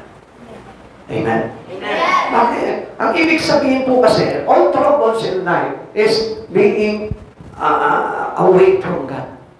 Kapag tayo po ay nagkakaroon ng mga bagay na kaguluhan sa buhay, problema o mabibigat na mga pagsubok sa buhay, ibig sabihin niya, lumalayo tayo sa Panginoon. At hindi natutuwa ang Panginoon kapag tayo lumalayo. At alam niyo po ba kung bakit nangyayari yung mga bagay na? Sapagkat yung mga gawa po nating bilis. Amen. Subukan niyo po, no, po tayo gumawa ng mga bagay na mabuti. Makikita niyo, gugulo ang buhay mo. Amen? Mataya palagi ng kapwa mo. Manloko ka palagi, mag-isa ka palagi ng kapwa mo. Tingnan mo, magiging masalikod at magiging magulo ang buhay mo. Amen? Amen? Gumawa ka palagi ng kasalanan. Bagay mo palagi yung kalooban ng Diyos. Makikita mo, magiging magulo ang buhay mo. So, tingin, oh God. Amen? Okay, tuloy po natin. The prayer of a righteous man is powerful and effective. Kaya nga po kapag halimbawa, di po parang hindi na tumutugon sa iyo ang Panginoon, ibig sabihin niya, unrighteous na yung mga bagay na ginagawa mo. Baka nalinis ka na ng landas. Baka mamaya labag na sa Panginoon yung mga bagay na ginagawa mo. Kaya hindi na tumutugon ang Panginoon sa mga panalangin mo. Now, anong dapat natin gawin? Lapit sa Panginoon, magbalik loob sa Panginoon, repent to God. Pray! Manalangin ka sa Panginoon. Huwag kang titigil sa panalangin mo sa Panginoon na sa ganon sabihin sa iyo ng Panginoon, and you heard His voice very clearly. Doon mo maririnig yung tinig ng Panginoon pag tayo po'y laging nananalangin. Sabi mo dito, no words, no righteousness, no answered prayer. Pag wala yung salita ng Diyos, hindi aayos ang buhay ng isang tao.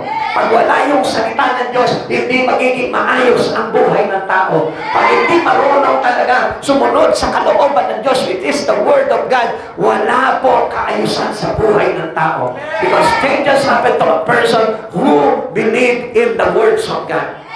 Kapag ipinabuhay niya yung salita ng Diyos, pinabuhay niya yung kalooban ng Diyos, gusto ko po na malaman po ninyo, there is righteousness living. Doon magkakaroon ng buhay na magiging matuwid kay Jesucristo. Doon nagkakaroon ng kalooban ng buhay ng isang tao sa harapan ng Panginoong Jesucristo. Kahit na makasalanan ka, kahit na ubod ka pa ng sama, kahit na galing ka sa madilim na pamumuhay, pero kapag pinabuhay mo ang salita ng Diyos, it will be change your life into a righteous living. Doon magkakaroon ng pagbabago, kahit na anong sama mo, kahit na laging araw-araw, puro mga kasamaan yung pinagagawa mo, but when the time that you are awakened, and you turn your life into the words of God, doon mo makikita na unti-unti, inaayos ng Diyos yung buhay mo accordingly sa kalooban ng Diyos. Doon mo makikita yung pagbabago ng buhay ng isang tao. 2 Timothy chapter 2 verse 22, kaya na iwasan mo ang masamang hilig ng kabataan. Sa mga kabataan, kung bakit sinasaway po kayo sa mga bagay nito. Kaya nga, iwasan mo ang masamang hilig ng kabataan. Sa halip ay pagsikapan mo maging matuwid, tapat, mapagmahal, at mapayapa kasama ng mga taong pusong malilinis na tumatawag sa Panginoon. Sino yung dapat na makakasama po natin? Ha? Pakibasa na lamang po. Yan. Sa halip, pagsikapan mong maging matuwid, tapat, mapagmahal at mapayapa, kasama ng mga taong may pusong malinis na tumatawag sa Panginoon. Yung mga tao na laging tumatawag sa Panginoon, yung papanalanginin, yun yung dapat na lagi natin kasama. Iwasan niyo yung mga tao, walang ginagawa, kundi yung mga hindi matuwid na buhay. Amen. Yung mga ayaw sa Panginoon, ayaw gumawa sa Panginoon, ayaw sa Biblia, ayaw sa words of God, ayaw sa prayer, ayaw sa pakikinig ng salita, iwasan niyo yung mga ganong klaseng tao. Kaya nga po, nawawala yung pagiging matuwid, nawawala yung katapatan, nawawala yung pagmamahal, nawawala yung payapa, dahil dito sa mga ganitong klaseng kasama. Once na ang buhay mo ay napunta doon sa mga ganong klaseng tao, I tell you, hindi magkakaroon ng kapayapaan ng buhay mo. Dahil magkakaroon lamang ng kapayapaan ng buhay ng isang tao kapag ang lagi niyang mga taong kasama niya sa buhay niya, ng paligid sa kanya, yung mga taong laging tumatawag sa Panginoon. Amen. Amen. Ikalima, it must be offered in the spirit of thanksgiving. Lagi kang magpasalamat. Pakisabi mo sa katabi mo, magpasalamat ka. Siguro, tinatanong niyo, ano dapat kong pagpasalamat sa Panginoon? Nahihirap na ako, wala nga akong pera ngayon. Sa katunayan, gusto mong mag-Jollibee mamaya, wala man lang akong pa-Jollibee. Bakit hindi ka mag-pray sa oras nito? Malay mo, kalabiti niya nasa likod mo, libre ka niya ng Jollibee mamaya. Walang imposible, no? Amen? Di ba tanongin mo yung nasa katabi na nasa likod mo? Tanongin mo, di ba walang imposible sa Lord? Tanongin mo. Kasi gusto ko mag-Jollibee mamaya eh. Sabihin mo, makita mo gagalaw ang Lord yan. Sabihin mo, gusto ko mag-Jollibee mamaya, Lord. Sige, sabihin mo, gusto ko mag-Jollibee mamaya. Ayaw ni Jollibee, mag-roll gusto nyo. Ano ba gusto nyo? Sige. Ano ba? Inasal? Oo nga, Andy, no? Mas maganda yan. Sige, Lord, gusto ko mag-inasal mamaya. Tapos may tingin sa likod, abutin mo itong nasa likod ko. Naniniwala dyan? Makita mo, pag kinilusan talaga ng Panginoon yan. Malakas ka sa Lord. Ibig sabihin niya, gumagawa ka ng matuwid. Amen? Nakakuha ng dahilan yung mga nasa likod nyo, no? Sabi niya, hindi ka naman kasi matuwid eh. Paano kita nililibre siya? Di ba? Kung hindi siya matuwid, ikaw magpakamatuwid ka. Ilibre mo pa rin siya. Di ba? Amen? Sabi mo, mga kinakabahan, pag librihan, kinakabahan. No? Sino dito yung gusto mong libre? Sige, pumili ka, Sister Mary, ang nililibre mo. Sige. Sige, isang tao lang. Kasi pag lahat yan, wala nung tayo. Sige, mamili ka dyan. Mayaman yan eh. Mayaman yan mga yan. Sige. Silang dalawa. Okay, sige. Sino ka dito? Sino ka? Uy, naku, ayaw mga manlibre ito na. Ano yung Sister Nessie? Ito, mayaman dito. Sister, sino? Yan, nasa likod mo. Ayan, naku, praise the Lord. Pagpalain po kayo ng Panginoon. Tignan nyo, inaabot ng Panginoon. Sabi ko sa inyo eh, nothing is possible na. Sister Dixie. Sino? Ay, hindi, walang damay-damay. Kailangan, iba. Di ba, Sister, no? Basta ikaw, Sister Nessie, kasama si Sister Dixie, nilibre mo. Mayaman din yan eh, Sister eh. Naglilibre nga rin yan eh. Kailangan meron din Sister Dixie. Sandali, hindi ko maintindihan yan eh. Ito, talagang tututukan ko. Ano po yun? Sige, gagawa tayo kontrata. Sino po ililibre niya, Sister? Sila po. Sila may pamilya. Huwag nyo na isama si Sister Dixie, mayaman po. Tingnan nyo naman si Brother Gilbert. Pag binuksan mo, makawalit ito, ang kakapal ng mga naman dyan. Hindi ko sinabi, hindi kayo mayaman kayo sa pagpapala ng Panginoon. Kaya nga pinagpala kayo, Sister Dixie, bahala ka. Piliin mo kung sino dyan. Sino ka? Sino ka? Painting ka, painting ka. It must be offered with the spirit of thanksgiving. Meron ba? Ikaw rin, nilibre mo ako, anak. Salamat naman. Sige, sino anak? Sila Ate Alma. Sila nanay. Sige. Okay. Sino ka? Bilisan natin, baka matapos na tayo, makapaglibrihan na tayo. Sino? Ikaw, sino? Si Nika? Wow, pinagpala si Nika. Kailangan kayong mga ililibre, susunod kayo sa kalooban ng Diyos, ha? Si Judy. Si Nanay. Sino? Ay, kayo, si Nanay. Kasi maraming hindi pa rito eh. Sige, kayo mo, sino ba? Meron ba? Sister Dixie? Ay, Nanay Lydia. Pinapala Nanay Lydia, Ang bilis ng Pasko natin, Meron pa po ba? Uy, Sister May, oh. Oh. Sino? Sister? Si Isabel? Hindi. Sino? Sister? Sila? Okay, wow, pinipala sila. Sister Blessing, ha? Okay na? Wala na ba? Oo, akbang na kayo sa page dito. Okay din, sige. Makikita niyo kung paano gumalaw ang Panginoon. Ikaw? Sino? Sino Nanay Cynthia? Si Nanay Cynthia. Kayo po si Nanay Cynthia. Wow, ang ganda ni Nanay Cynthia, oh. Pinagpala na, mukhang mayaman din po, eh. Magpalagi po kayo ng Panginoon. Okay. Wala na ba? Wala na? Yung mga baypay dyan, oh, natatakot kayo. Baypay. Sabi ko sa inyo, pag kayo nanampalataya kayo sa Panginoon, higit pa yung pagpapala na darating sa inyo. Amen. O sige, tuloy po natin. Tignan niyo po, sabi dito. It must be offered in the spirit of thanksgiving. Pastor, ako naman yung nagpapasalamat sa Panginoon. Ang sabi ng Lord, if you give thanks, share your blessing. Amen. I-share mo kung ano yung pagpapala na meron. Kung talaga nagpapasalamat ka, hindi yung kukuha ka sa Panginoon, bibigyan ka ng Panginoon, and then sasabihin mo lang, thank you, Lord. Hello? Hindi po ganun ang pagpapasalamat sa Panginoon. Sabi dito, must see to it that every Christian acknowledge and thank God in His prayer. Pag nananalangin ka, Lord, gusto ko rin po magpala dahil pinagpala mo ko. Kahit walang pagpapala. Lord, gusto ko rin po magpala, Lord, kasi alam ko pagpapalain mo ko eh. Unahan mo na, Lord, wala pa yung pagpapala sa'yo na, Lord. Ikaw mismo magpala ka na, makikita mo by faith, by faith, by faith. Bibigyan ka ng Lord doon. Kaya lang kasi gusto natin sa Lord, Lord, mauna ka muna. Di ba?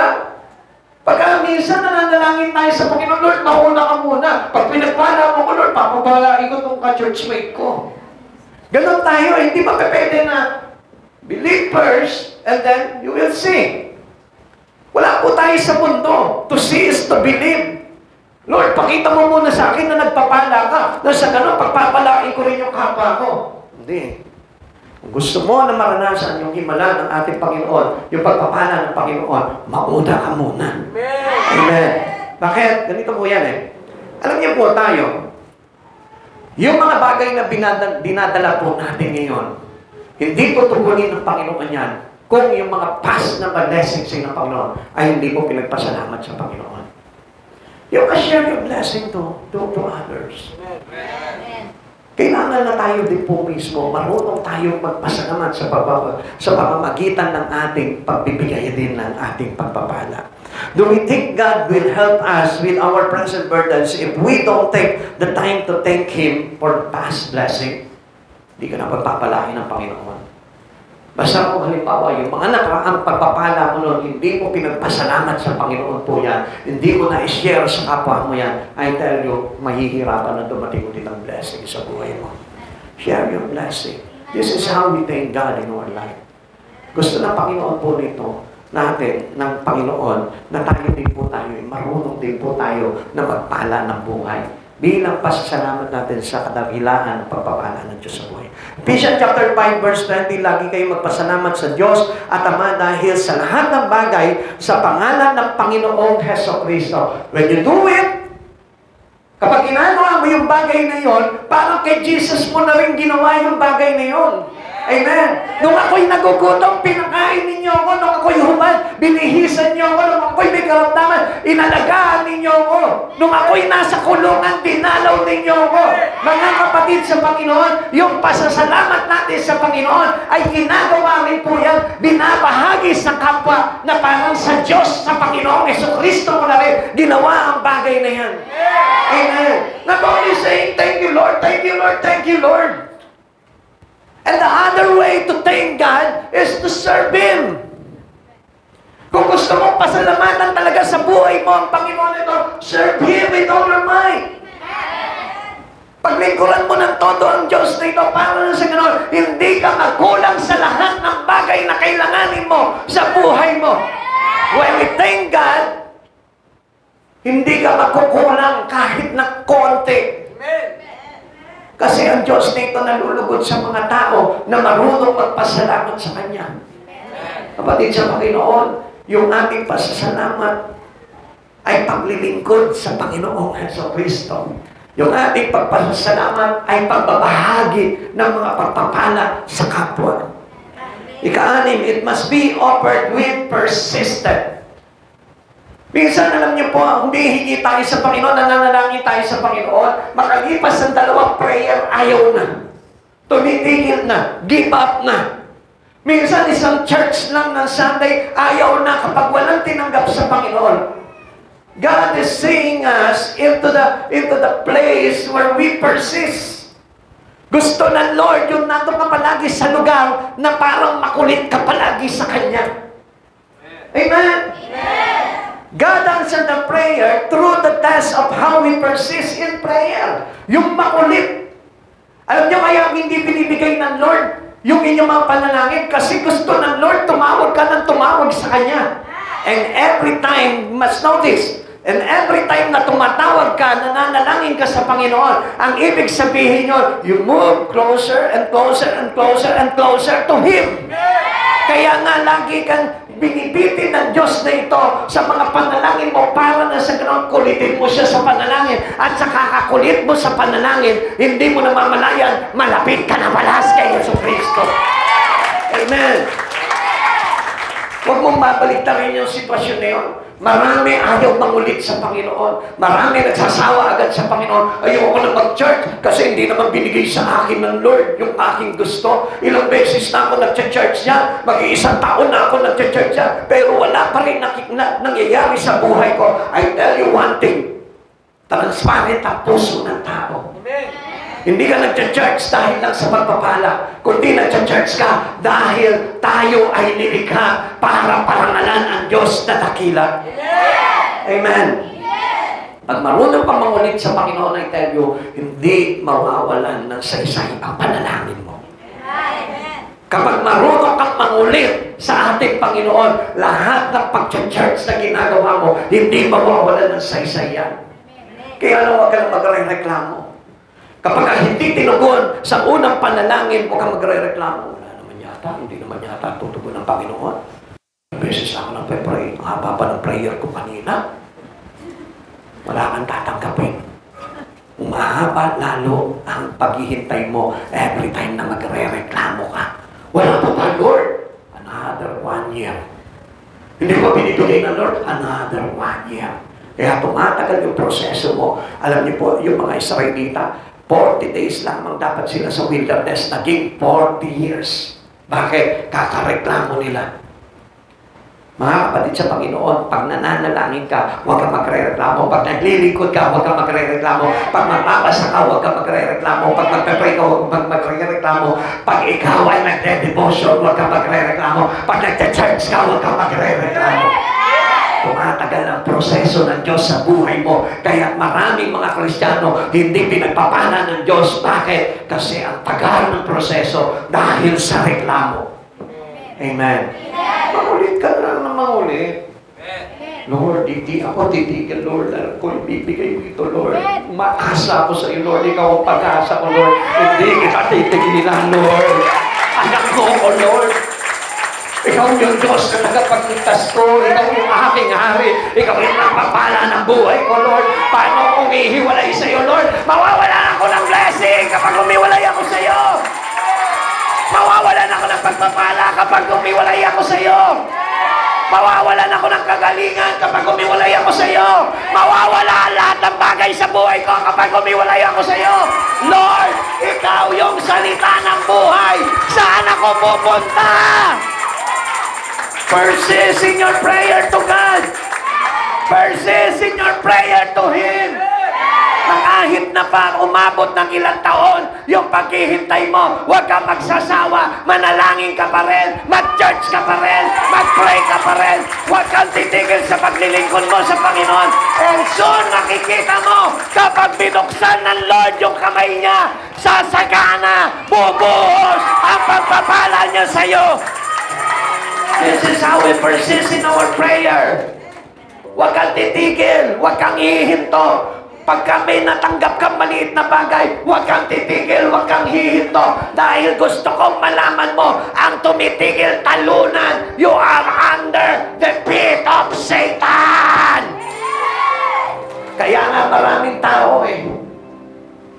Dahil na lang sa sariling kakayanan nila, they lose their faith in God. You know, alam niyo kung bakit?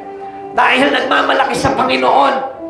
At alam niyo po ba kaya hindi sila nagpipilit sa Panginoon? They don't want to persist in their service, in their prayer. Why? Because they are arrogant in the sight of God. At ano sabi ng Diyos? Galit siya sa mga palalo, galit siya sa mga tao, lihis ang mga gawa. Mga kapatid sa Panginoon, hindi ka magkakaproblema sa buhay dahil gusto ng Diyos, kundi kaya ka nagkaproblema sa buhay mo at nawala ka sa Panginoon dahil sa sarili mong kagustuhan. Lumihis ka sa kalooban ng Diyos, kaya napahamak ang buhay mo. But God has always given us a big chance. Basta maging makulit ka lang sa Kanya. Alam niyo po ba yung kwento po nung the parable of the persistent friends? Can you see? Sabi po sa Luke chapter 5 verse 10 to 11 to 5 to 10. Sinabi pa rin niya sa kanila, sabi ko dito, okay, ito tayo. Yan. Sinabi pa rin niya sa kanila, ipalagay natin isang hating gabi isa sa inyo ay nagpunta sa isang ninyong kaibigan at nakiusap, kaibigan, pahiramin mo muna ako ng 3 tinapay. Dumating kasi ang isa kong kaibigan, naglalakbay, at wala akong maihain na sa kanya. At ganito naman ang sagot ng kaibigan mo na nasa loob ng bahay. Pakinggan niyo po ito. Huwag mo akong gabalain, sarado na ang pinto at nakahiga na kami ng aking mga anak. Hindi na ako makakabangon para bigyan ka ng kahit ano. Sinasabi ko sa inyo, hindi man siya bumangon dahil sa kanilang pagiging magkaibigan. Babangon siya upang ibigay ang inihingi ng kaibigan dahil sa pagpupumilit nito. Kaya sinasabi ko sa inyo, humingi kayo at kayo ibibigyan, umanap kayo at kayo makakatagpo, kumatok kayo at kayo'y pagbubuksan sapagkat ang bawat humihingi ay tumatanggap, ang bawat humahanap ay makakatagpo, at ang bawat kumakatok ay pagbubuksan. Kapatid, dito 3 bagay na ito. Ask, seek, and knock. This is how we persist to God. Always ask God. Whatever things you wanted to have in your life, na hindi makakasama sa iyo, hingin mo sa Panginoon. Seek God. Hanapin mo palagi ang Panginoon. Kung mayroon kang kakulangan sa buhay mo, ang Diyos ang hanapin mo. At kung mayroon kang kakatuking pintuan, ang Diyos ang katukin mo sa buhay mo. This is how we persist. Hindi yung wala ka nakuha dahil sa pag-church mo, hahanap ka na ba ng iba? Kakatok ka na sa iba. I tell you, kaya wala kang masumpungan dahil hindi ka marunong ng tamang paghahanap. Ang tamang paghahanap ay sa Diyos hinahanap. At gusto ko pa malaman po ninyo, pag naghanap ka sa Panginoon, may masusumpong ka. Pag humingi ka sa Panginoon, bibigyan ka. Pag kumatok ka sa pintuan ng Panginoon, bubuksan niya sa iyo ang pintuan. At ikapito, it must be offered in the name of Jesus. If you have the name of Jesus in your life, gusto ko malaman mo, kahit kailan, hindi ka titigil sa mga bagay sa Panginoon. Because you have the name of Jesus in your life. But if the name of Jesus aren't in you, I tell you, hindi na Espiritu ni Jesus ang nasa puso mo, kaya ka nawawala sa Panginoon. And this is how I direct you. With that Spirit is not belong to Jesus. Sapagkat yung panalangin ng isang tao na mayroong praise and words in the name of Jesus is the one who have Jesus Spirit in their heart. Kaya nga lahat ang ginagawa niya in Jesus' name. Lahat ng panalangin niya in Jesus' name. Lahat ng pamumuhay niya in Jesus' name. Lahat ng pagbabasa, lahat ng pananalangin in Jesus' name. Why? Because of the Spirit of Jesus in their heart. But if the Spirit of Jesus is loose, nawala sa puso mo, I tell you, hindi mo na talaga gugustuhin ang mga bagay na ito, and you won't pay respect to the things in God dahil hindi na si Jesus ang nasa puso mo. In Jesus' name. This means much more than simply adding a little praise in Jesus' name at the end of our prayer. Hindi lang po ganun yun. In Jesus' name, Amen. Lagi po yung ganun lang. Pero yun po ba talaga yung hinahanap ng Lord? At the end of your life, and not only by your prayer, in Jesus' name. Dapat at the end of your life, in Jesus' name. Hindi yung kumuusal ka ng panalangin sa last part ng panalangin mo, in Jesus' name, amen. Dapat at the end of your life, at the end of your last breath, in Jesus' name. Sa huli ng buhay mo, dapat si Jesus. Sa lahat ng ginagawa mo, sa huli ng ginagawa mo, in Jesus' name. Kahit anong gagawin mo, dapat karugtong ng buhay mo in Jesus' name. Not only in prayer to add in the name of Jesus, but in the heart mass. Nandito. Come on. Tingnan niyo po ito. Wala sa panalangin, nandito sa puso. Nananalangin. Wala sa panalangin, nandito sa puso ng nananalangin. Come on, tingnan mo ako. Gusto ko makita niyo itong bagay na ito. Sa panalangin, kung ikakabit mo lang yung in the name of Jesus at the end of your praise in prayer, it is nothing. Pero kung ikakabit mo sa puso mo si Yesu Cristo, kahit hindi mo sabihin yung in Jesus' name, kung nasa puso mo si Jesus, I tell you, ask in the name of Jesus, and it will be given to you whatever you ask. Amen. We must realize that Jesus is the only way by which we can approach God. Siya lamang yung daan para tayo makalapit sa ating Panginoon. Siya lamang yung daan para maabot natin ang Panginoon. There is no other way. Kung bakit hindi na natin maabot si Jesus sa buhay natin, because there is no name of Jesus in your heart. Kaya nawawala na tayo sa Panginoon. Kaya nawawala na tayo sa mga bagay na ginagawa natin sa Panginoon, because there is no Jesus name in our heart. Wala na si Jesus itself. Kaya naliligo na yung buhay natin dahil wala na si Jesus sa puso po natin. Always remember that Jesus is the way, according to John chapter 14, verse 6. He is the only way, and not you, and not your parents, and not the one who lead this country. Hindi sila yung daan. Hindi sila yung pag-asa, kundi ang ating Panginoong Hesus Kristo lamang. Hindi yung iyong karunungan. Hindi yung iyong kakayanan. Alam niyo po ba, kapag yun ang pinanghawakan natin, ipinapaya ng Diyos yan. Kaya marami po akong kakilala po nung araw. Halos tanyag na tanyag yung kanilang pamumuhay. Pero tinanggal nila sa puso nila si Jesus. Ano nangyari? Inayawan nila si Jesus sa puso po nila. Ano nangyari? Pinaya sila ng Diyos. Binagsak sila ng Diyos. Why? Because there is no Jesus in their heart. We must know that Jesus is the only mediator, pure and holy. Siya lamang po yung tagapamagitan. Kaya hindi dinidinig yung mga panalangin natin sapagkat wala si Jesus sa puso natin. Kahit na speak it in your prayer in Jesus' name, there is no power without having Jesus in your heart. Lagay mo dito. Ang kapangyarihan dito sa puso ng tao, wala sa puso ng tao. Sapagkat what is abundant to our hearts, speak out, come out in the mouth. Pag sinasalita lang yan, pero wala sa puso natin, I tell you, there is no power. Appealing to God in the name of Jesus can give us assurance that give us that what we pray. Bibigay niya sa atin kung ano yung mga pinapanalangin natin.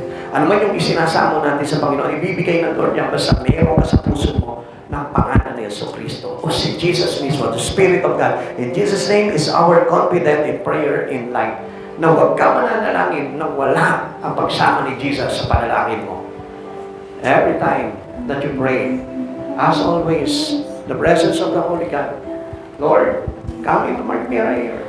Panginoon, inaanyayahan kita sa panalangin ko. Panginoon, samahan mo sa panalangin ko. Huwag ka mananalangin na basta-basta lang. Huwag ka mananalangin na parang kaya mo lahat. Huwag ka mananalangin na parang confident ka sa sarili mo. Jesus must be the confident of every Christian to pray. Ikaw, tayo lahat, Dapat si Jesus yung ating sinasagulihan ng lahat ng bagay. Hebrew chapter 4 verse 14 to 16. Kaya nga magpakatatag tayo sa ating pananampalataya dahil mayroon tayong dakilang pinakapunong pari na pumapasok na sa kalangitan. Doon mismo sa harap ng Diyos, siya ay walang iba kundi si Jesus na anak ng Diyos, ang ating pinakapunong pari ito, ang nakakaunawa sa ating mga kahinaan sapagkat tulad natin, tinukso siya sa lahat ng paraan. Subalit kaliman, hindi siya nagkasala, kaya huwag tayo magatubiling. Lumapit sa trono ng mahabagang Diyos upang makanta natin ang habag at pagpapala na tutulong sa atin sa panahon ng ating pangangailangan. Hindi na mahirap na humingi sa Panginoon. If you know already kung ano ang talagang dapat sa ating mga panalangin, I tell you, hindi ka na magtataw kahit kailan. Dahil hindi ba inuusan at namin mo yung mga panalangin mo, alam mo, mapaparating na yung pagtugon ng Panginoon because you know that your mediator is no other than Jesus. Kapatid, walang imposible sa Panginoon. Nothing is hard for God. At sa oras nito, kung meron ka pinag-aalinlanganan sa buhay mo, tanggalin mo sa isipan mo yan. Ipasok mo si Jesus sa puso mo. Ano ang bagay na mga nagganap na pangyayaring hindi maganda sa buhay mo, I tell you, aayusin ng Lord yan. Kasi ang unang aayusin niya is the pump of your heart. Yung pagbomba ng puso mo, ang aayusin niya muna. Para makapasok siya sa lahat ng mga ugat mo. At kapag napasok niya na ang iyong mga ugat-ugat, sa utak, sa lahat ng mga organs mo, I tell you, maaayos ang buhay mo. Because all the righteous things is in the Lord Jesus. Tayo po magsitayo.